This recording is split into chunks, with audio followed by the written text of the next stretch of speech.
Nous sommes aujourd'hui dans la commune de Treichville, commune historique, cosmopolite. Il est très difficile de vivre à Abidjan sans faire un tour à Treichville. Le carrefour qui incarne l'union dans la diversité, le maillon de tous les commerçants, des hommes de métier de toutes nationalités confondues. Étalé sur une superficie d'environ 900 hectares, sa population est estimée à environ 106 552 habitants. Chiffre non définitif. À l'image d'un bon Treichvillois, monsieur le maire de la commune de Treichville s'appelle François Albert Amicha.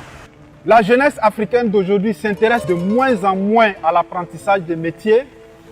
À ces thématiques, nous recevrons donc des hommes de métier pour avoir leur avis à ce sujet. Bonjour et bienvenue sur MSK TV.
Bonjour, bienvenue sur MSK TV.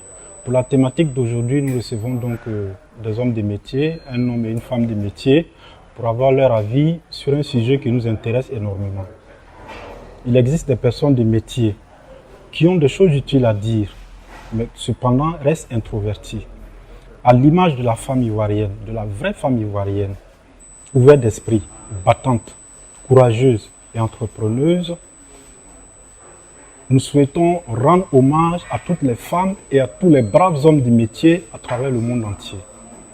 Nous sommes aujourd'hui avec deux personnes qui sont du métier. Laurel, comment ça va? Oui, je vais bien, Monsieur Kader. Merci donc de répondre à notre invitation. Merci à vous. C'est un plaisir pour nous de vous recevoir ici aujourd'hui. Merci à vous aussi. D'accord. Monsieur Paul Ayadjipé, c'est ça? J'ai toujours du mal à prononcer ce nom. Monsieur Paul Ayadjipé. Comment allez-vous? Très bien, monsieur Kader. Merci beaucoup de répondre une fois de plus encore à notre invitation. Merci. On a déjà fait une première vidéo ensemble. C'est ça. Je rappelle que vous êtes menuisier, voilà, passionné de littérature, c'est ça, écrivain, autodidacte, c'est ça? C'est ça, ok. Merci donc de répondre à notre invitation. Je rappelle que vous venez spécialement de San Pedro pour répondre donc à cette invitation. Et ça nous va droit au cœur. Merci beaucoup, monsieur Paul. Merci beaucoup. Je suis sur un chantier à San Pedro. C'est bien. Je suis bien. venu spécialement pour l'émission. D'accord, merci beaucoup, monsieur Merci Paul. beaucoup. Ok. Laurel, comment ça va? Oui, je vais bien, monsieur Kader. D'accord. Il y a beaucoup de gens qui ne te connaissent pas encore. Tu peux nous faire le plaisir de te présenter rapidement? Je me nomme Dossou Astrid. D'accord. Voilà, je suis fondatrice de Aurel Création. D'accord. Ça fait environ 5 ans que j'exerce dans ce métier. D'accord. Et il faut dire que j'allais à l'école. D'accord. Voilà. Et arrivé un moment, j'ai dit à mes parents que vraiment je vais arrêter l'école. D'accord. Parce que je suis passionnée par la couture. D'accord. Voilà. Donc au début, les parents n'ont pas voulu. D'accord. Mais avec le temps, d'accord. Ils m'ont laissé faire. D'accord. Et vraiment, il faut dire que maintenant, mes parents sont fiers oui. de me voir exercer. De ton choix. Voilà, de mon choix. D'accord. Et vraiment, bravo à toi. Et vraiment, félicitations. Tu sais ce que tu veux. Merci. Et ça, c'est très important dans la vie. Merci, monsieur Kader. Monsieur Paul, oui. Qu'est-ce que tu as à dire à encourager des personnes comme ça? Très bien. Il n'est pas facile de trouver des personnes de bonne volonté aujourd'hui pour exprimer leurs idées. Tu vois, il y a beaucoup d'enfants qu'on prend pour aller déposer à l'école, et puis on prend pour venir déposer à la maison, et puis après, on l'envoie dans une école spécialisée, et puis après, il y a déjà un poste qui est déjà préparé pour cet enfant-là. Ce ne sont pas ces enfants-là dont nous voulons parler ici aujourd'hui. C'est comme ceux-là qui a une vision, qui n'a pas fermé cette vision-là, qui l'exprime. Ses parents se sont opposés, mais avec politesse, leur expliquer qu'il a quelque chose en elle, elle a quelque chose en elle qu'elle veut exprimer. Elle a réussi à convaincre ses parents à le laisser. Avec le fruit, à l'appui, moi-même je suis fier quand je passe devant son atelier. Sa détermination. Quand et la persévérance en plus. Quand je la vois travailler avec ses apprentis, ça me touche vraiment. Ça me fait rappeler comment je suis devenu menuisier malgré que mes parents ne voulaient pas. C'est ça. Okay. Ah oui, ça moi, déjà, c'est réconfortant de savoir qu'il y a des personnes qui sont déterminées à aller jusqu'au bout de leurs idées. Et ça, c'est une très bonne chose. Mais rapidement, on va aborder une première question. C'est ça. Personnellement, j'ai fait un constat qui est que aujourd'hui, la jeunesse d'aujourd'hui s'intéresse de moins en moins à l'apprentissage des métiers. Mais, donc, tu vois que quelque part, il y a lieu de se poser des questions en tant qu'homme de métier afin de comprendre qu'est-ce qui peut motiver la jeunesse à ne pas vouloir apprendre le métier. Et aujourd'hui, il est vérifié qu'il y a des hommes de métier qui sont prêts à payer des jeunes pour les former. Mais malgré ça, il n'y a pas de motivation. Que toi, tu me payes pour que je te forme, c'est normal. C'est ça. Mais que moi, je te paye pour te former et que tu ne veux pas, quelque chose ne va pas. Et je pense que ça concerne tous les hommes des métiers. Chacun doit se poser la question, qu'est-ce qui ne va pas? Donc, la question que j'aimerais poser, c'est pourquoi est-ce que la jeunesse d'aujourd'hui s'intéresse de moins en moins à l'apprentissage des métiers? Monsieur Paul. Très bien. Tu sais ce qui s'est passé? Quand je venais à cette émission, le taxi que j'ai pris, je lui ai posé la question. D'accord. Je lui ai demandé pourquoi les jeunes ne veulent pas apprendre un métier, ne veulent pas se former aujourd'hui. Tu sais la réponse qu'il m'a donnée? Non, pas du tout. Il dit qu'il y a eu des prédécesseurs qui ont réussi à voler, c'est-à-dire les brouteurs, des gens qui ont eu le gain facile et qui ont eu un semblant de réussite. Donc, les jeunes ont opté pour... En ce sens. En ce sens-là. Et j'ai regardé, tu sais, c'est la vérité, ça ne m'était pas venu à l'esprit, ça. Mais j'ai vu que c'est la vérité. C'est la vérité. Et les gens veulent avoir une vie facile. Le gain facile. Le gain facile et ne rien faire de sueur et gagner comme ça la vie. Mais est-ce que Kader, est-ce que c'est vrai? Est-ce qu'on peut gagner sa vie dans la facilité, dans le vol? Ah, ça je pense pas. Tu vois, le problème c'est que quoi? Maintenant je lui ai posé la question. Je dis mais pourquoi? Excuse-moi, tu suis bien hein, ce qu'il est en train de dire. Oui, je suis très bien. Je lui ai posé la question, je lui ai dit mais pourquoi choisir cette voie facile? La raison. Je dis que lui, c'est pas. Tu sais, j'ai réfléchi beaucoup à la question. J'ai compris à la fin qu'est-ce qui peut amener les enfants à choisir cette voie facile. Alors dites-nous-le donc. Oui, tu vois. Le problème, c'est que l'homme aujourd'hui, cet homme moderne que nous sommes aujourd'hui, nous ne nous connaissons pas. D'accord. On ne sait pas qui nous sommes. Bon, excuse-moi un instant, on va prendre l'avis de Aurel, après on revient à toi. Aurel, qu'est-ce que tu en penses de ce qu'il vient de dire? Bon, c'est vrai, je suis d'accord avec ce que M. Ayadipé a dit. Mais ce que moi j'aimerais ajouter, c'est qu'il y a aussi la mentalité africaine.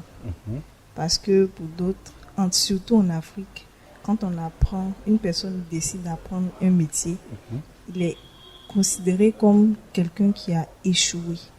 Oui. Ça a été mon cas. Une mauvaise perception des choses. Oui. C'est ça, ça a été mon cas. Quand j'ai voulu arrêter l'école pour apprendre un métier, les parents n'ont pas voulu. Parce que pour eux, la seule voie de réussite, c'est aller à l'école, avoir des diplômes et travailler. Oui, je suis d'accord. C'est bien d'aller à l'école. C'est bien d'avoir des diplômes. Mais après ça, il faut se former pour entrer dans la vie active. Est-ce que nos élus aujourd'hui ont la possibilité d'offrir de l'emploi à toute la jeunesse? Ça, c'est une question que je pose.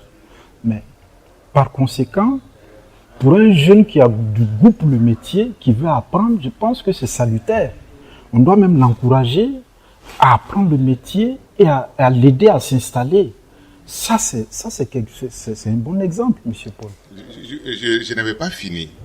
Le problème, c'est que je disais que la jeunesse ou bien les humains en général, nous n'apprenons pas à nous connaître. Quand tu apprends à te connaître, tu connais tes points forts, tu connais tes points faibles, et puis tu as une vision, tu as une ambition, tu as décidé, tu as choisi ta destination.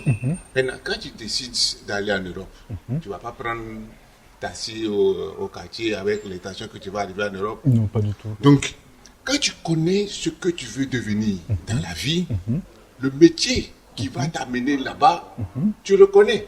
Est-ce que vous me comprenez? Si, bien sûr. C'est comme par exemple, tu es au quartier et tu veux devenir, toi tu te vois en tant que tailleur, un couturier qui coud les habits pour les présidents, les ministres. Ça est déjà dans ta tête. Si on te dit, il faut aller faire informatique, ça ne colle pas. Donc toi déjà, tu as ta vision. Tu as appris à savoir et à voir qui tu veux devenir. Donc quand tu connais ce que tu veux devenir, la voie qui va t'amener, tu le connais automatiquement. Si c'est l'apprentissage de la menuiserie qui peut t'amener là-bas, tu vas choisir cet apprentissage. Donc le problème c'est ça. Il faut que chaque personne, chaque enfant, on lui permet d'étudier. Pas étudier forcément à l'école, on apprend à lire à l'école. Mais l'étude pour se former se trouve... Moi, excuse-moi, il y a quand même une question auquel j'aimerais que tu reviennes là-dessus. Qu'est-ce qui t'a motivé à aller vers la menuiserie? Ok. C'est-à-dire apprendre un métier, je veux dire. Apprendre un métier, cette motivation profonde existe et voici ça. Tu vois, quand j'étais petit, mon papa est polygame et on a beaucoup d'enfants. Donc il doit payer l'école pour tout le monde et d'autres qui font les formations sont chers payés. J'ai dit non, il faut que j'aide mon père. Et je dois apprendre un métier qui ne serait pas un fardeau pour eux. Justement. Et j'ai vu que la menuiserie peut m'apporter beaucoup, mais en apprenant, en me formant en tant que menuisier, je peux me débrouiller tout seul pour ne pas être une charge pour mes parents. Tu vois, ça c'est la raison qui est là. Donc déjà, je me voyais en tant qu'une personne importante dans la vie, mais avec la menuiserie. Et j'étais déterminé à le faire et prospérer là-dedans. D'accord, je reviens rapidement à toi. Aurel, c'est vrai que tu allais par vocation. Mais je vais dire, le choix du métier. Tu pourrais choisir un autre métier, mais le choix du métier, c'est-à-dire le choix de la couture. Qu'est-ce qui t'a poussé à choisir la couture et pas autre? Je veux dire, pourquoi la couture? Oui, je comprends votre question. En fait, moi, j'ai décidé d'apprendre la couture parce que c'est une passion pour moi. Depuis toute petite, je confectionnais à la main, c'est-à-dire à l'aide d'une aiguille. Des petites kilos, des petits hauts et autres pour mes petits frères et mes petites soeurs. Oui. Voilà. Et les enfants du quartier. Voilà. Du coup, je me suis dit, mais attends, je dessinais même. Donc, c'est ce qui m'a emmené en fait à... Donc, le choix vient de là. Voilà, c'est ça. D'accord. Mais moi, quand même, j'aimerais aussi citer mon cas. J'aimerais citer mon cas aussi. Moi, je ne suis pas arrivé dans la couture par passion.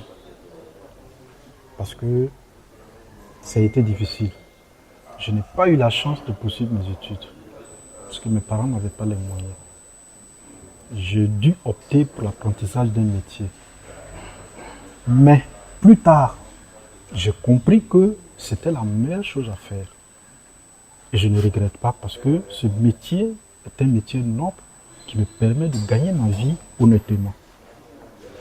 Et ici, à Treichville, je peux vous citer 2 cas, 2 figures emblématiques qui font la fierté de la mode africaine, qui est le doyen Patéo et le grand Sissin Moïse. Respectivement, ces personnes sont parties de rien du tout pour être ce qu'ils sont aujourd'hui. Et quand on regarde même, l'État de Côte d'Ivoire a un grand intérêt particulier pour le secteur artisanal. Et ils font beaucoup d'efforts pour soutenir les artisans. Et ça, tout le monde le sait. Donc, ce n'est pas aussi mauvais que ça, que d'apprendre un métier. Bon, je ne sais pas trop. C'est ça. Oui, c'est ce que je voulais dire, c'est que tous ceux qui sont jeunes aujourd'hui qui m'écoutent, ceux-là même qui sont aussi grands, qui n'ont pas une situation économique stable, ils peuvent eux tous apprendre quelque chose et ça soit un métier. Je me rappelle même que j'avais eu un apprenti qui était plus âgé que moi. Ah bon? Oui. Ça ne vaut pas encore, je l'ai laissé, ça vaut pas encore, ça vaut 1 an. Si c'est trop, non, ça pas vaut du tout, pas du tout. Il est venu, quand je suis venu à Gonzague, je l'ai vu et il s'est intéressé à moi. Il dit, je te donne 1 an pour te former à la menuiserie. Et après 1 an, je te laisse, tu peux te débrouiller toi seul. Et il s'est attaché à moi. Aujourd'hui, il fait la menuiserie. Donc ce n'est pas seulement les enfants. Mais ce que je voulais dire, c'est que chaque personne n'a qu'à voir sa personne. Il n'a qu'à apprendre, il n'a qu'à avoir une vision. Et puis il n'a qu'à décider de ne pas être un fardeau pour les autres. Oui, surtout ça. On ne peut pas vivre en étant à la charge des autres personnes. Ça, c'est mauvais. Donc, quand tu arrives à voir dans ton avenir et voir que les autres doivent te porter, ou soit tu dois chaque fois aller chez quelqu'un pour lui murmurer à l'oreille, pour qu'il te donne quelque chose. Moi, personnellement, ça va t'amener maintenant à choisir un métier que tu peux apprendre. Et ça va te cadrer, et ça va te donner une situation que les autres auront besoin de toi et que tu serais respecté dans la société. Ou bien c'est pas vrai ce que oui, c'est vrai. Tu as quelque chose à ajouter à ce sujet? Pas du tout. Pas du tout. Mais moi, c'est surtout quelle démarche ou quelle méthode employer pour amener la jeunesse à comprendre qu'il est vraiment utile d'apprendre un métier. C'est ce que nous faisons là, non? Oui. Il faut les sensibiliser, il faut leur expliquer. Bon, toi, Aurel, qu'est-ce que toi tu as, je veux dire, qu'est-ce que tu peux dire à la jeunesse par rapport à ça? C'est-à-dire que qu'est-ce qui peut motiver les jeunes d'aujourd'hui à s'intéresser donc à l'apprentissage des métiers?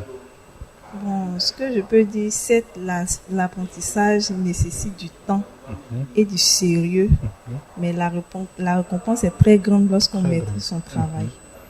Donc, j'aimerais encourager les jeunes qui sont passionnés, que ce soit dans le domaine de la couture, la menuiserie, ainsi de suite. Ah oui, justement, parce que, une petite précision quand même, quand je dis métier, je fais allusion, je ne fais pas allusion au sens large du terme. Je fais allusion aux métiers perçus comme étant des petits métiers, tels que la couture, la coiffure, la menuiserie, la mécanique, etc., etc. Sinon, le métier dans le sens large du terme est un peu profond. Yes. Voilà, cette précision est vraiment de taille. Mais je pense que ces métiers-là sont un peu mal perçus. Et d'ailleurs, même on va aborder ce sujet dans la prochaine question. Ces métiers-là sont mal perçus.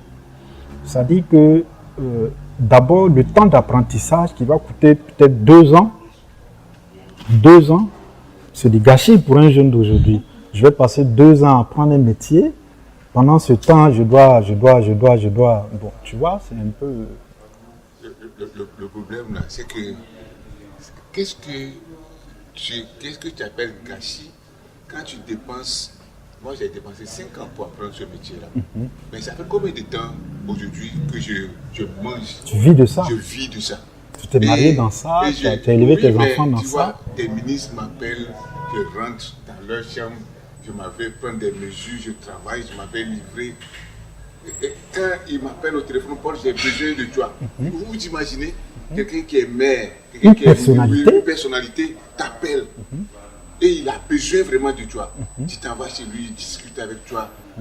Et c'est comme s'il veut même te supplier parce qu'il a besoin de tes services. Et puis pourquoi vous pensez que c'est un petit métier ça? C'est pas petit. Il faut désirer, il faut aimer ce que tu fais. Et tu te rappelles dans notre dernière émission, je disais que le temps d'apprentissage est sacré. On ne s'amuse pas avec ça. On ne s'amuse pas. On ne s'amuse pas avec ça. Quand tu décides d'apprendre quelque chose, il faut savoir que c'est toute ton organisation, c'est tout ton avenir, c'est toute ta vie qui est là. Mais il faut te voir grand avec ce métier-là. Que ce soit peinture, que ce soit couture, comme tu le dis, que ce soit... les petits métiers. Les petits métiers, comme je le dis, on peut grandir avec ça. On peut grandir avec ça. Ce sont des étapes qui vont nous amener loin. D'accord. Tu as donné l'exemple d'un monsieur, c'est quoi, Saint Moïse. Le doyen Patéo et Saint Moïse. Regarde ces personnalités aujourd'hui. Au début, qui les voit? Personne ne les voyait. Personne ne les Qui voyait. les voit? Regarde, il y a un écrivain qui a dit que quand tu vois quelqu'un grand aujourd'hui, il a fait quelque chose la nuit où tout le monde dormait. C'est ça, non? C'est ça. Ils ont fait quelque chose que personne ne les a félicités pour ça. D'où le sacrifice et tous les efforts qu'ils ont fournis pour être comme ça aujourd'hui. Exactement. Donc la jeunesse, les jeunes qui nous écoutent aujourd'hui doivent savoir que pour qu'on me respecte, je ne dois pas être un voleur. Oui. Il y a quel voleur aujourd'hui qu'on respecte dans ce monde-là? Oui. Même s'il vole toute la terre, même, les gens vont le regarder comme un criminel, quelqu'un de vaurien. Mais il n'a qu'à apprendre un métier et il le fait de façon noble. Et les gens importants ont besoin de lui. On va le respecter. Qui ne respecte pas aujourd'hui le système Moïse que tu parles là? Qui ne le respectera pas? Tout le monde. Pourquoi tu penses que si tu as développé ton métier, tu arrives à son stade, on ne te respectera pas aussi? Ah, c'est un exemple. Hein. Aujourd'hui, c'est un exemple en Côte d'Ivoire, en Afrique et dans le monde. C'est ça. Donc les jeunes doivent savoir que si nous voulons que demain, qu'on ne nous ramasse pas sur la route comme une ordure, on doit apprendre à développer notre talent qui est en nous. La discipline pour apprendre. Le temps d'apprentissage, comme je le dis, est sacré. Nous devons le faire. D'accord. Donc finalement, il faut d'abord amener la jeunesse à changer de perception, à changer de comportement et à les orienter donc vers des formations qui, par la suite, pourront les aider à subvenir donc à leurs besoins. Mais le plus important, c'est de ne jamais perdre ta crédibilité. Parce que la chose la plus importante dans la vie d'un jeune, c'est ta crédibilité. Parce que tu es jeune, tu as peut-être encore plusieurs années devant toi à vivre. Mais si tu t'amuses aujourd'hui à perdre ta crédibilité, il faut te dire que 10 ans, 20 ans, 30 ans, cette mauvaise image-là va te suivre. C'est ça. D'accord. Si vous me permettez. Ok. On va, d'accord. Après ça, on va aller rapidement à la deuxième question. Il y a une idée de la Bible qui dit qu'un beau nom vaut mieux que quoi? L'or. C'est pour ajouter à ce que tu dis. Ah oui, ça, donc, on doit chercher à avoir un nom dans le monde. Donc, une réputation. Donc, quand tu es jeune, quand les gens te regardent dans le quartier, là, qu'est-ce qu'ils disent quand tu n'es pas là? Ah, tu ne le sais pas, hein? Qu'est-ce que les gens disent derrière toi? C'est important. Ce qu'ils disent devant toi, peut-être parce que tu es musclé, tu vas les frapper, ils vont le taire. Mais quand tu n'es pas là, ils disent quoi? S'ils parlent mal de toi, ton comportement oblige les gens à te connaître comme une ordure. on doit Et réfléchir. toutes les portes vont se fermer devant C'est ça. toi. Et ça, il ça. ne Donc, les faut gens pas doivent jouer avec réfléchir à ça. ça. Faut pas jouer avec ça. Donc, on va aller rapidement à la deuxième question. Ok. Je pense que la deuxième question amorce encore en ce sens. Est-ce qu'il est possible d'aller à l'école, étudier, avoir des diplômes et revenir encore apprendre un métier? Laurel, je te laisse la parole. Oui, c'est possible. J'en possible? connais même des cas. Ah ben, tu es un exemple palpable. Oui. D'accord. Ok, c'est très bien. À cette question, ta personne même répond automatiquement à la situation. Et toi, M. Paul, qu'est-ce que tu peux ajouter? Oui, voici ma réponse. Tu vois, l'étude, ce qu'on apprend à l'école, c'est un outil. C'est un outil. Donc, la connaissance que tu acquiers à l'école va te permettre maintenant d'apprendre. Tu regardes par exemple, je me rappelle quand on faisait l'apprentissage, moi j'avais un niveau 4e avant d'aller apprendre Le métier. la menuiserie. Tu sais ce qui s'est passé? Je savais dessiner. Donc quand je suis rentré dans la menuiserie, il y avait beaucoup d'apprentis, il y avait près de 14 apprentis avant que je suis arrivé. Maintenant je leur ai demandé comment on fabrique cette chaise-là. Donc c'était le 3e jour quand je suis arrivé. On me dit, mais toi tu es venu hier, puis tu demandes... Déjà à 3 jours, tu commences à poser ce genre de questions. Tu sais ce qui s'est passé? Quand il a répondu comme ça, je n'ai rien dit. La nuit, la lumière dans l'atelier. Donc j'ai pris maître, j'ai dessiné la chaise. Et puis j'ai fait tomber la chaise là. Je prends les différentes parties et je note. Là où il doit faire trou, là où on doit percer. J'ai pris les différentes parties. Maintenant, je demande à mon patron, il faut me donner rabot. Il dit non, tu es venu hier, tu as besoin de rabot pour faire quoi? Ok. 15 jours après, c'était un dimanche. Et puis, les apprentis là sont sortis, ils sont partis au terrain. Avant qu'ils vont venir, j'ai fabriqué chez pour 15 jours après. Waouh! Supposons que je ne suis pas parti à l'école et que je ne savais pas ces choses-là. Comment tu peux le faire?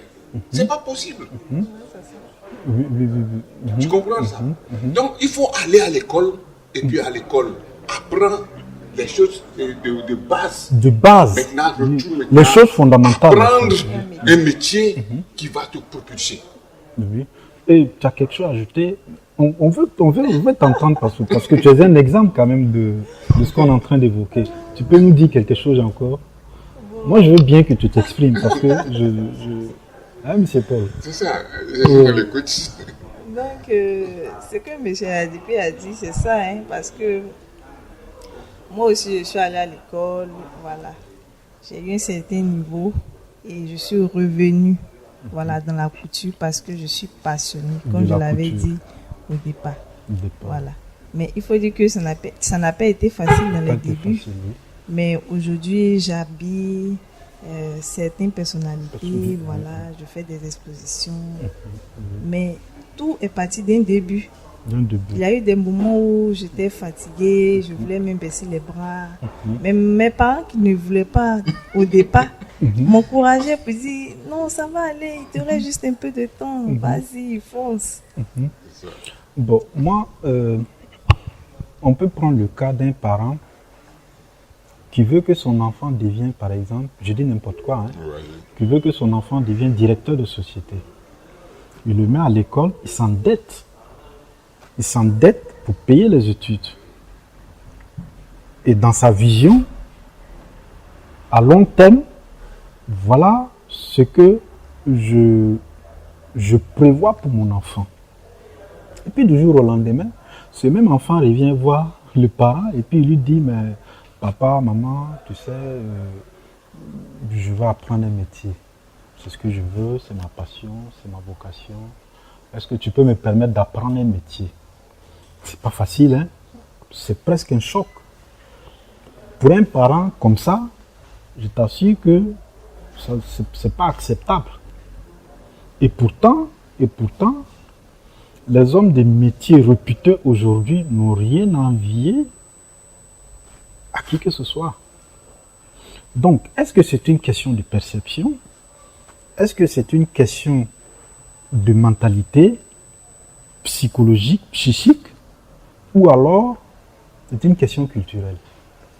Je peux répondre. Tu peux répondre. Très bien. Le problème là, c'est que si je t'ai suivi, le parent lui veut que son enfant devienne directeur d'entreprise. Il veut que son enfant devienne ministre, pourquoi pas? Oui, ministre. Oui. Ou bien tout le monde peut pas être ministre aussi. Oui. Mais s'il n'est pas ministre, tu vois, directeur dans une entreprise. C'est pas ça. L'entreprise elle appartient à qui? Est-ce que lui, il a une entreprise et son enfant va devenir directeur là-bas? Non. Maintenant, il amène son enfant maintenant à aller à l'école et maintenant commencer à chercher travail et devenir directeur dans une entreprise. Mais tu sais ce qui se passe? L'enfant qui dit que moi je veux apprendre un métier, en train de construire une entreprise où les gens vont être directeurs dedans. Ah oui, ça c'est vrai. Vous ne comprenez pas? Cet enfant-là est en train de devenir, en apprenant un métier, il devient propriétaire d'une entreprise où les autres qui sont partis à l'école vont devenir directeurs dedans. Il va les employer. Il va les employer. Ce qu'on ne comprend pas, c'est ça. On n'apprend pas un métier et puis vouloir faire son petit côté. C'est ce que je ne voulais pas que les jeunes d'aujourd'hui là comprennent. Il faut aller apprendre un métier et voir son grand côté. Il faut voir grand. C'est ça. Il faut rêver grand. Moi aujourd'hui là, je suis embêté. Pourquoi je suis parti retourner à l'école, aller faire bac ou aller faire ceci? Ce que moi je veux là, je ne veux pas petit menuisier au bord de la route. Je veux être un industriel de la menuiserie. C'est ça qui m'oblige à faire tout ça là aujourd'hui. Tout ce que je suis en train de faire, c'est l'argent que je suis en train de chercher comme ça pour que je puisse installer une vraie menuiserie. Avoir des expositions et puis maintenant des gens, les comptables, tous ceux-là vont venir travailler dans mon entreprise. C'est ce que je veux et puis je vais le faire. S'il plaît à Dieu. C'est ça. Et je vais le faire. Donc les jeunes là, ils n'ont qu'à aller apprendre un métier et ce métier-là de transformer en entreprise où les autres vont venir travailler dedans. Voilà ce mais que je voulais dire. il faut aussi mettre l'accent sur un point très important. La formation. Aujourd'hui, par exemple, à cette émission, bon, quand je dis émission, c'est trop dit, à cet entretien, j'ai invité beaucoup de, bon, pas beaucoup, au moins 2 ou 3 personnes du métier qui sont talentueux, qui ont du talent, qui peuvent apporter quelque chose à ce secteur, mais ils ne sont pas venus. Ils ne sont pas venus pourquoi? Parce que par rapport à leurs explications, j'ai compris que ils ont du mal à s'exprimer. Ils ont des problèmes pour s'exprimer. Donc, il ne suffit pas d'apprendre un métier. Il faut apprendre un métier, mais aussi, il faut aller à l'école. Et pour celui qui n'a pas eu la chance d'aller à l'école, il y a des cours d'histoire qui sont là. Aujourd'hui, les autorités ont facilité tout. Tout est devenu facile. Même si tu fais un métier, que tu as des problèmes pour t'exprimer, tu peux aller dans une école, t'inscrire chaque soir, tu peux aller faire des cours. Tu vois, non? Donc ce conseil-là aussi, il faut la donner à la jeunesse. Je pense que toi, tu es mieux placé pour en parler un peu quand même. Oui, il faut dire que quand j'ai fini ma formation, c'est un cours du soir que j'ai passé mon examen de BEPC. Voilà. Donc, c'est vrai, c'était pas facile parce que je devais travailler et finir un peu plus tôt que d'habitude pour me rendre, voilà, pour, disons, environ 2 heures chaque soir, de 18h à 20h. Mais il faut dire que ça m'a beaucoup aidé. Voilà, ça m'a permis de mieux m'exprimer en public. Et surtout... De mieux recevoir ta clientèle. Voilà, c'est ça. Et surtout lorsque je fais mes expositions, je rencontre certaines personnalités. Donc ça va mieux s'exprimer devant ce genre de personnes. Ça va mieux présenter ses produits. Voilà, donc j'encourage tous les hommes de métier à faire pareil.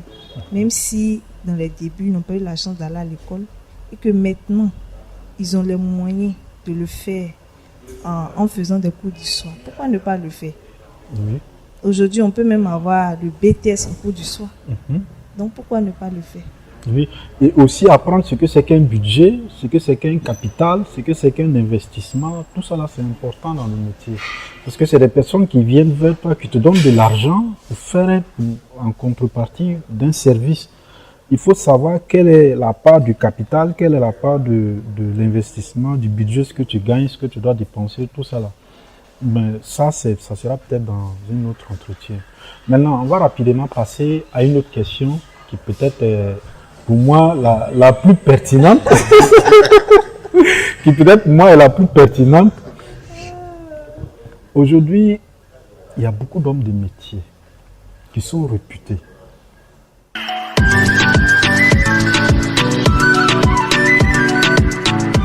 Le New Trish Hotel est un cadre somptueux situé à Treichville, avenue 16, rue 18.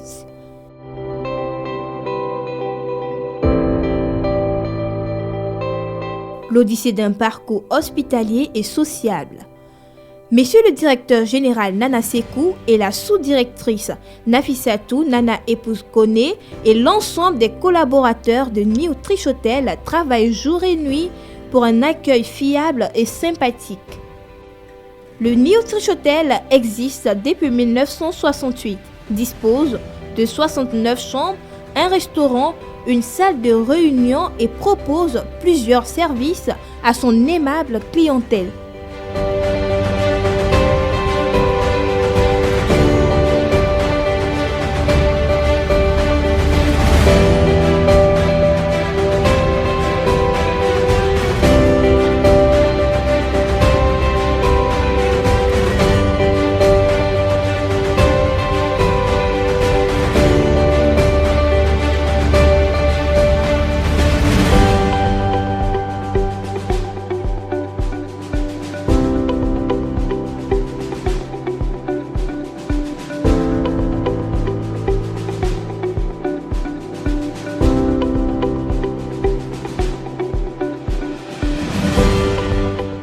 Des personnalités politiques, religieuses, artistiques et des grands hommes d'affaires y ont déjà séjourné.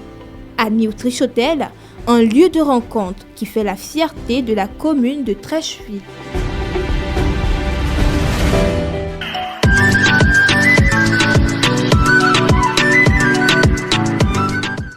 Pour ne pas respecter les engagements vis-à-vis de la clientèle. Et ça, tout le monde le sait. Mais j'ai eu la dernière fois l'avis de quelques personnes. Mais comme vous êtes là aujourd'hui, j'aimerais aussi avoir votre avis.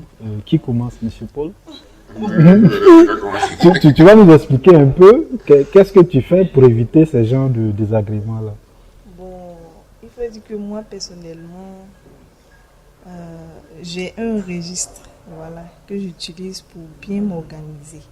Ce qui me permet de savoir ce que j'ai à faire par jour. Voilà. Et lorsque je ne peux pas, personnellement, je dis non. Je dis non ou je dis à la cliente, est-ce qu'elle peut patienter à telle date? Si elle est d'accord, elle peut dire. Mais il faut dire que souvent, il peut arriver qu'on donne des faux rendez-vous.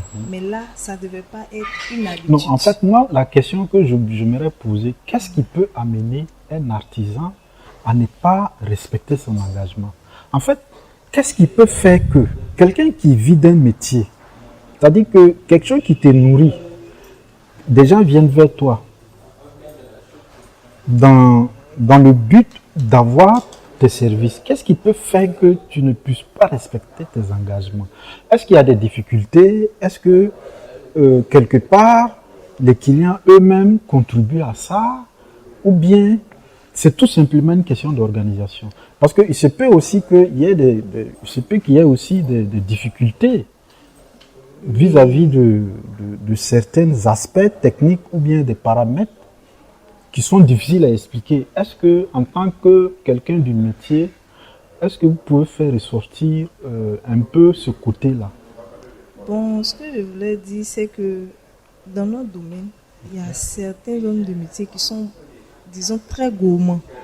Voilà. Parce que ils sont conscients de leur programme très chargé, mais néanmoins, ils acceptent encore de prendre l'argent de d'autres clients, sachant très bien qu'ils sont incapables d'honorer leur rendez-vous. Et c'est ce qui, comment on appelle, ternit la réputation des hommes de ça. métier. Sinon qu'il y a des hommes de métier qui sont honnêtes. Mais à cause de ces personnes-là, ils globalisent, mettent tout le monde dedans. Mais est-ce que ce cas-là vous est déjà arrivé personnellement? Est-ce que vous avez déjà connu un cas comme ça où vous avez eu du mal à respecter à un moment donné des engagements vis-à-vis de vos clients? Et qu'est-ce qui a pu provoquer ça? C'est-à-dire que qu'est-ce qui a pu causer ça? Oui, récemment, voilà, j'ai eu à ne pas pouvoir respecter le rendez-vous de certaines de mes clientes parce que tout simplement j'étais malade. Voilà. Oui. J'ai fait pratiquement une semaine que je n'ai pas travaillé. Donc, ce que j'ai fait, vu que j'ai un registre où je note tous mes rendez-vous, j'ai les numéros de mes clientes. Voilà. Donc, je leur ai envoyé Des messages via WhatsApp pour leur informer à l'avance que voilà. Donc, je vais reporter notre rendez-vous à telle date. Mais comment elles ont pris ça? Est-ce qu'elles ont accepté? Est-ce qu'elles ont été tolérantes? Oui, il faut dire que tout le monde n'est pas pareil. Tout le monde n'est pas Il y pareil. a eu d'autres qui ont été tolérantes, qui m'ont même appelé. Ah, qu'est-ce qui C'était ne va bonne pas? guérison. Voilà. Par contre, il y a d'autres qui n'étaient pas tolérantes. Elles étaient même fâchées. Mais après, quand elles-mêmes se sont déplacées, elles sont venues me voir. Elles Dans ont vu ton vraiment état? que j'étais vraiment malade. Et là, maintenant, elles m'ont compris. Monsieur Paul, et toi, qu'est-ce que tu en penses à ce sujet? C'est ça. Donc, c'est de l'indiscipline. Manque, c'est-à-dire ne pas respecter les rendez-vous, c'est de l'indiscipline. Et puis aussi, il y a des ouvriers qui sont des voyous. Ah bon? C'est fort ça. Oui, je vais m'expliquer. Dans le cas de la menuiserie, je connais, j'ai un cas très pratique que je vais vous donner. Il y a un commissaire qui m'a donné un travail. Et moi, je devais passer le bac en ce moment-là. Donc, j'ai pris un de mes ouvriers et je l'ai fait partir sur le chantier. Et c'est lui-même qui a fait le devis, qui a fait le prix. La personne a donné de l'avance et je lui ai donné. Tu sais ce qui s'est passé? Quand il a pris l'avance, il a laissé tous ses outils là-bas et puis je ne l'ai plus vu jusqu'à aujourd'hui. Ah bon? Ce travail-là, comment ça va se faire? Donc le client m'a dit que je lui ai donné faux rendez-vous parce que le travail n'est pas fait. C'est ça. J'étais obligé d'aller faire le travail moi-même. Waouh! Tu comprends? Donc l'indiscipline peut venir de celui qui prend le travail, l'indiscipline peut venir de ceux qui sont des apprentis ou bien des ouvriers qui vont l'aider dans le travail. Ah oui, parce que je reviens à Aurel. Toi, dans ton cas, tu étais malade. Oui, c'est ça. Tu étais malade. Oui. Voilà pourquoi tu n'as pas pu respecter ces rendez-vous. C'est ça. Mais il y a une autre hypothèse aussi, que tu as des ouvriers ou des apprentis qui travaillent avec toi. Tu prends des commandes avec des clients, tu es en bonne santé et tu comptes sur eux pour pouvoir donc exécuter ces tâches. Et puis, du jour au lendemain, tu as un apprenti qui ne vient pas, ou bien tu as un employé qui ne vient pas, qui disparaît, tu ne sais pas où il est. Mais toi, tu es en bonne santé physiquement, tout va bien. Maintenant, si le client, tu as compté sur lui pour faire le travail. Maintenant, le client arrive à l'atelier, toi tu es là physiquement, mais le travail n'est pas fait. Comment faire comprendre au client que c'est parce que ton tailleur n'est pas venu, ou bien l'apprenti n'est pas venu? Comment est-ce que ça se fait? Là, c'est compliqué. Parce que la cliente va dire, c'est à moi qu'elle a remis son pagne, c'est à moi qu'elle a remis l'argent. Donc, c'est à moi de faire son travail. Elle ne va pas chercher à comprendre, le tailleur n'est pas venu, ce n'est pas son problème. C'est pas son problème. Ah oui, parce que peut-être qu'elle aussi, elle compte sur ça pour aller à une cérémonie, ou bien il y a un mariage, ou bien un baptême, il y a tout ça. Ah waouh, c'est compliqué. C'est ça. Donc il faut surtout faire attention au personnel. Parce que c'est un peu un support. C'est comme si c'était des fondations, c'est des piliers. Oui, c'est ça. Le patron, certes, est là pour chercher des commandes, s'entretient avec les clients, fait en sorte que l'entreprise puisse fonctionner. Mais en retour aussi, il faut que les employés s'attellent aussi à respecter ce que le patron dit. Justement, il faut que les employés s'exhortent à faire respecter, que si tu veux, à jouer leur partition. À jouer leur partition pour que le patron puisse respecter ses rendez-vous. Oui. Ça aussi, c'est important, M. Paul. C'est pour ça que je disais à un de mes collègues, il dit, mais comment tu fais pour que les ouvriers que tu as sois toujours ponctuel et dis ok, moi je suis droit dans mes affaires, je suis pas méchant avec eux. Mais il y a un autre côté que je ne tolère pas. Le travail, c'est le travail. Si tu joues avec le travail, je te chasse. Je n'ai même pas un pincement au cœur même parce que déjà je leur dis que l'argent que je suis de te donner là, c'est pas pour moi. C'est quelqu'un qui a donné l'argent pour faire son travail. Je te donne l'argent, tu joues avec le travail. Tu ne veux plus venir ici, je n'ai pas besoin de toi. Donc souvent, on a des problèmes pour prendre ce genre de décision. Mais c'est toi qui bâtis, c'est toi que ça nuit. C'est ta réputation. C'est ta réputation. Donc il faut être direct. Si quelqu'un peut te suivre, il te suit et il te soutient. Et l'argent qui vient, il faut le payer aussi correctement pour qu'il soit satisfait. Ce qui fait que moi, les ouvriers me demandent pardon, tu n'as pas de travail parce que je suis correct avec ceux qui travaillent avec moi. Mais si je suis correct avec toi, tu dois travailler. Tu imagines, nous, quand on s'en va au travail, à midi, il n'y a pas un... C'est toute la journée. Mais Laurel, dis-moi, est-ce que, quand même, est-ce que cela n'est pas dû au fait que certains patrons négligent un peu, quand même, les apprentis ou les ouvriers? Il y a ça aussi. Parce que quelqu'un qui travaille avec toi, qui, grâce à toi, arrive à manger, grâce à toi, arrive à subvenir à ses besoins, je pense qu'il n'y a aucune raison qui peut pousser la personne à ne pas venir faire ton travail. Bien sûr. Est-ce que ce n'est pas les patrons eux-mêmes qui créent ça? Est-ce que ce n'est pas les patrons eux-mêmes? Mais ça aussi, je ne le pense pas trop parce que je connais quand même quelques patrons qui sont quand même corrects. Mais il y en a aussi qui ne sont pas corrects. Qui sont Il y pas en a corrects. qui payent mal. Qui payent mal. Il y a d'autres même qui ne payent même pas, qui ne donnent rien en fait pour encourager. Quand c'est comme ça, c'est pas intéressant. Mais moi ici, personnellement, à Trècheville ici, je connais beaucoup de couturiers qui payent des jeunes pour les former. Ça dit que eux-mêmes, ils enlèvent de l'argent dans leur poche pour payer les jeunes qu'ils forment. Mais une fois que ces jeunes-là savent travailler un peu seulement, c'est fini. C'est fini. On ne les voit plus. On les voit plus. On ne les voit plus. Ils peuvent pas continuer comme ça.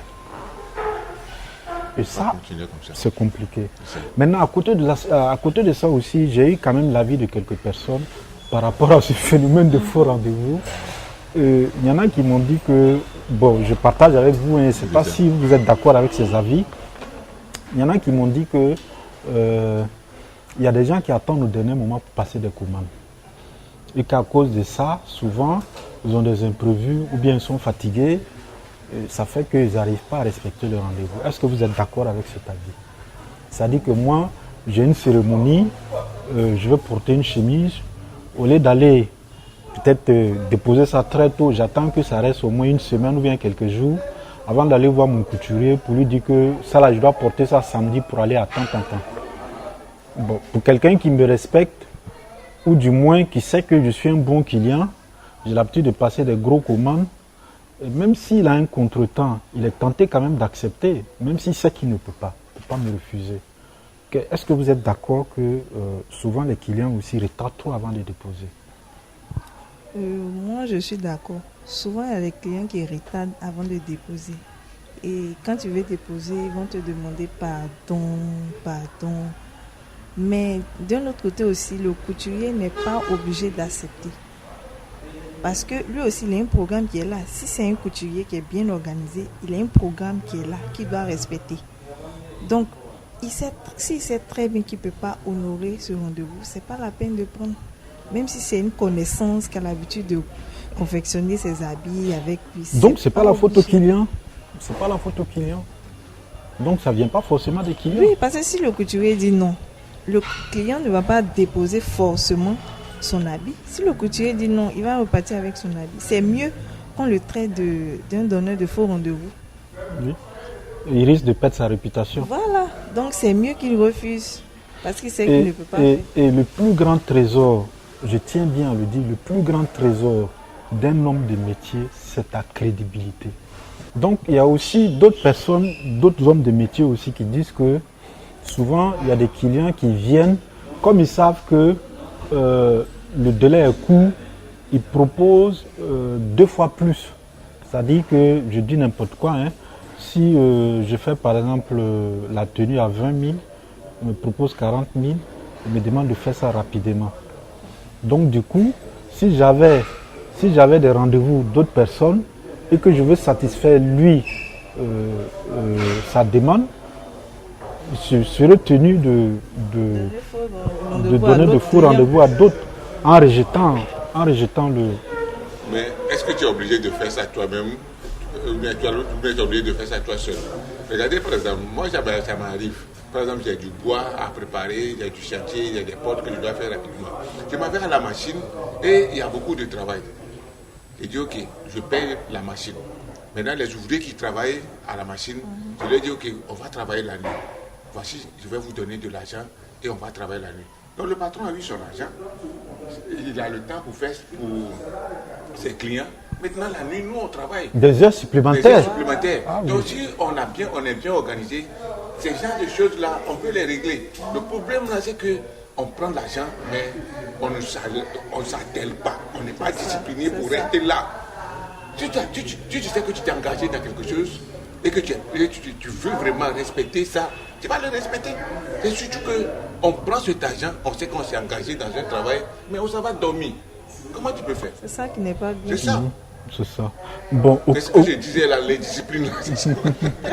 aussi, les hommes des métiers qui argumentent que,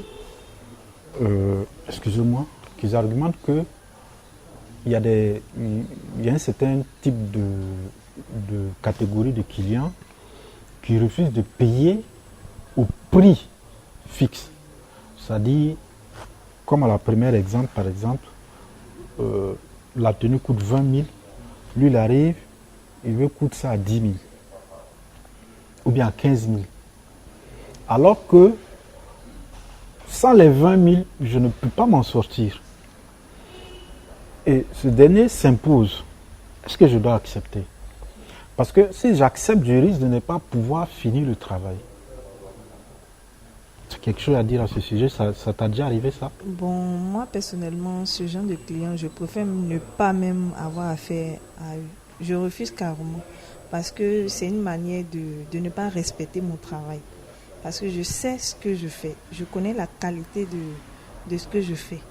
Donc, je n'aime pas quand on comment dirais-je, s'amuse avec mon travail. Donc, quand je te dis que pour faire ce travail, voilà ce que je peux prendre, voilà, c'est à tel prix. Si ça ne t'arrange pas, je ne t'oblige pas. Voilà comment moi je fonctionne avec mes clients. Très bien. Monsieur Paul, ça t'a déjà arrivé ça? Moi, j'ai croisé ces gens de clients, mais je n'ai pas fait. Et puis, moi, je leur dis ouvertement que est-ce que moi, je peux couper ma main pour clouer? Je ne peux pas. Et puis aussi, beaucoup de personnes ont une retraite après leur travail. Mais nous, on n'a pas. Oui, donc, on n'a pas de retraite. Que tu es mal payé. Tu vas faire ça comment? C'est pour ça que beaucoup de personnes disent non, Paul est trop cher, Paul est trop cher. Mais Paul est trop cher, mais il fait bon travail, non? C'est ça. C'est ça. C'est ça. Donc, je dis ça, il faut que les autres ouvriers m'écoutent. Donne-toi de la valeur. Et puis quelqu'un qui ne peut pas te payer, mais tu as besoin de ça pour faire quoi? Non, il faut refuser. Ok. Avant d'aller sur la conclusion, j'aimerais quand même finir avec un point aussi. C'est que le secteur informel souffre trop. Le secteur informel souffre trop. Il y a trop de difficultés. Il y a beaucoup de tailleurs qui travaillent sans comptabilité, qui ont du mal à joindre les deux bouts. Et ça, c'est une réalité, hein? C'est pas facile. Quand tu travailles et que tu ne travailles pas avec comptabilité, tu as du mal à joindre les deux bouts, tu n'as pas les moyens. Très souvent, quand le client vient déposer ses habits, ça trouve que tu n'as rien. Et surtout quand tu es père de famille, tu dois enlever la popote à la maison, tu as des charges. Et puis, le client vient déposer. C'est vrai, tu dois acheter les matériels, tu dois faire le travail, mais ça vient te trouver à une situation où tu es coincé. C'est difficile. Bon, souvent, tu peux être tenté de dire que, bon, cet argent-là, je vais prendre ça peut-être pour régler un problème immédiat. Et puis après peut-être, quand je vais me rattraper, je vais faire le boulot, tout ça là. Bon, pour quelqu'un qui est dans cette optique-là, qu'est-ce qu'on peut lui dire? Bon, je pense que c'est une mauvaise idée. Voilà. C'est une très mauvaise idée. C'est pour ça qu'on avait dit qu'il est important d'être bien organisé. C'est vrai, il peut arriver des moments où c'est un peu dur, comme vous l'avez dit là. Mais quand c'est comme cela, il est préférable d'acheter d'abord le matériel. À l'avance. Oui. Donc il faut avoir un bon fournisseur Voilà. qui Comme peut te ça. faire confiance et Voilà. peut même donner des crédits. Voilà, c'est exact. Au moins, tu as ce qu'il te faut pour faire la commande du client. Comme ça, le reste, tu peux gérer. Tu peux gérer. Oui, donc tout se gère. Mais Paul, Tu vois, moi, l'effet des crédits, tout ça, là, ça me plaît pas. Il faut faire un bon prix. C'est-à-dire que nous, les ouvriers, là, le problème, c'est qu'on fait un mauvais prix. Un travail qui coûte, tu es un ouvrier, un travail coûte, le prix de revient est 50 000. Si tu as fait ce travail à moins de 250 000, tu paies. Parce qu'il faut savoir faire les prix. Un travail qui, la valeur du travail, c'est-à-dire les dépenses, font 50 000. Peut-être tu vois le bois, les pointes avec le vernissage. Et c'est ça qui coûte 50 000. Ou bien toi, tu calcules les détails que tu vas mettre dans le tissu, ça fait 50 000. Et puis tu dis, bon, ok, si je prends 50 000 là, c'est bon. C'est faux. Tu ne vas pas manger, tu ne vas pas payer transport, tu ne vas pas payer maison. Où tu vas trouver l'argent pour faire ces choses? Ton travail qui fait 50 000. et aussi le client arrive et puis il te dit tu es trop cher, toi aussi il faut diminuer, tu n'es pas le seul. pas Hein, faire. on est ensemble il y a longtemps. Ça. C'est pas facile. C'est Hein. quelqu'un qui ne peut pas te payer. Il n'a qu'à aller de l'autre côté là-bas. Il y a les petits. Vois-toi grand. Et puis il faut attirer la grandeur vers toi. Il ne faut pas accepter n'importe quoi. C'est ce que je veux dire. D'accord. Surtout quand tu Mais fais monsieur du Paul bon est fâché. travail. Hein. Surtout quand tu fais du bon travail, tu sais ce que tu vaux. Donc quand la cliente vient te proposer un prix, si ça ne te convient pas, tu n'es pas obligé de prendre. Il ne faut pas accepter. Oui. C'est ça? Oui, mais ça c'est. Oui, je suis d'accord avec vous. Mais pour quelqu'un qui est coincé, C'est mauvaise organisation là qui fait que tu es coincé. ah, Si tu es là, je suis d'accord. Oui, c'est ça. Là, je suis d'accord. Parce qu'il faut bien s'organiser de telle sorte à ne pas tomber dans ce genre de choses. D'accord. Donc, on va aller maintenant à la conclusion. Qui passe en premier? Non, Paul, toi, tu es trop long. Aurèle, vas-y pour ta conclusion. Ok, donc je regarde la caméra. Oui, ben, vas-y. D'accord. Donc, ce que moi j'aimerais dire aux jeunes, c'est que c'est pas mauvais. Ce que nous sommes en train de dire là, il n'est pas mauvais d'aller à l'école. Vous pouvez aller à l'école, avoir des diplômes, c'est pas du tout mauvais. Mais après avoir ces diplômes-là, vous pouvez toujours apprendre un métier si vous le voulez bien. Mais pour cela, il faut être humble. Oui, humble parce que apprendre un métier, cela nécessite du sérieux et aussi du temps. Voilà. Donc, ce que moi j'aimerais vous dire, si vous décidez d'apprendre un métier, faites-le avec le cœur. Oui, faites-le avec le cœur parce que c'est important. Il y aura des moments où ça sera difficile, mais ne baissez pas les bras. Ne baissez pas les bras. Et si vous persévérez, alors la récompense sera très grande quand vous allez maîtriser votre travail. Merci bien. Merci pour cette conclusion. Monsieur Paul. Oui. Les jeunes qui me regardent aujourd'hui, ce que je voulais leur dire, c'est que le travail, l'apprentissage est très important. Je voulais dire quelque chose. Tu m'avais posé la question sur est-ce qu'on peut aller à l'école et puis venir apprendre un métier? Oui. Quand on parle de métier, ça peut être la menuiserie, ça peut être la couture, ça peut être la cordonnerie. Toutes ces choses-là, on peut venir les apprendre et grandir dedans.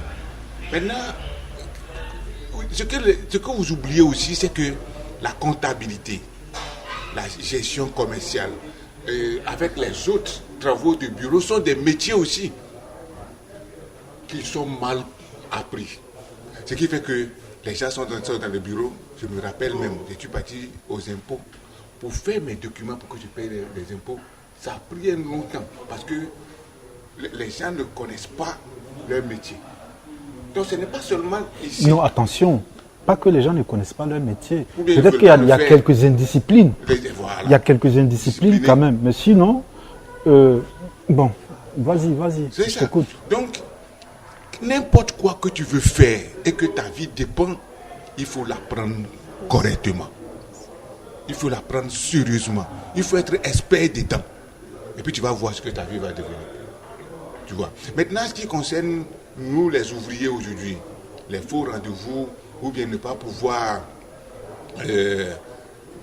montrer notre valeur d'homme, c'est un péché. Nous devons respecter notre travail.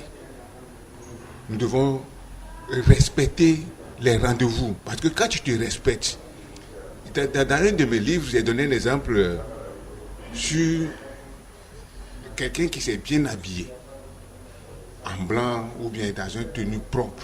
Il ne peut pas passer n'importe où. Donc, quand tu sais que tu es une personne de valeur, tu ne vas pas te salir avec des avances de 10 000, même quelle que soit l'importance, tu ne peux pas prendre cet argent-là et aller jouer. Qu'est-ce que tu vas devenir? Quand tu es sale là, comment tu vas faire pour te laver demain? Qui va venir chez toi pour venir te dire quoi? Donc, tous ceux qui sont ouvriers et tous ceux qui veulent devenir des ouvriers, vous êtes des personnes de valeur. Et si vous êtes dans le métier, augmentez votre prix. Comme ça, vous n'allez pas avoir n'importe quoi, n'importe qui. Les clients ne vont pas être d'accord avec lui. Hein? N'importe qui comme client. C'est ce que je voulais vous dire. Maintenant, si quelqu'un ne peut pas vous payer, vous n'êtes pas obligé de travailler pour lui. Et puis, notez quelque chose. Il n'y a pas de retraite pour vous. C'est maintenant là qu'il faut préparer cette retraite-là. Mais où? Et avec quoi? Sachez comment calculer votre travail pour que vous soyez bien payé, de sorte que vous pouvez créer des opportunités où quand vous n'aurez pas la force de s'asseoir pour tourner la machine, ou bien quand vous n'aurez pas la force pour monter, pour couvrir les maisons, pour faire des travaux, pour que vous puissiez vivre. Ce n'est pas seulement ceux qui travaillent dans l'administration qui vont avoir des retraites. Nous aussi, nous pouvons être, en étant intelligents, préparer notre retraite. Je vous appelle vous tous, vous qui êtes des enfants, vous qui êtes des personnes âgées, si vous n'avez rien à faire, que vous traînez, vous n'avez pas de nom. Allez, ou bien venez chez nous, on va vous former. Et vous allez avoir un métier dans vos mains. Devenir quelqu'un de renom dans cette vie. Merci beaucoup. Merci, monsieur Paul, merci beaucoup. Ben, moi, pour conclure, ce que je peux dire, je prends toujours exemple sur moi-même, sur mon propre cas. Moi, j'ai aimé l'école. J'avais vraiment souhaité aller très loin à l'école.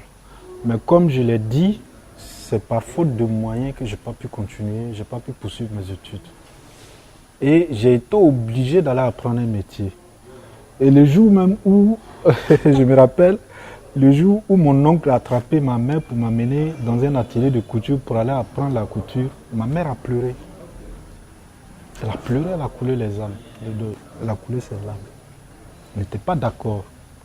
Mais plus tard, quand j'ai commencé à travailler, quand j'ai commencé à avoir de l'argent, quand j'ai commencé à lui donner de l'argent, c'est elle encore qui était heureuse, qui disait « Ah, mais vraiment, quand je pleurais, on me disait de ne pas pleurer, mais aujourd'hui, je me rends compte que vraiment, c'est pas si mauvais que ça. Hein? » J'ai dit « Oui. » Donc, pour dire quoi? Tu peux aller à l'école, avoir des diplômes, être quelqu'un qui est intellectuel, mais ne pas pouvoir travailler. Ça, c'est sûr. Parce que aller à l'école, là, quand on te dit que tu vas aller, quand on te dit que tu vas à l'école, cela ne veut pas forcément dire que quand tu finis tes études, le gouvernement est obligé de te donner du travail.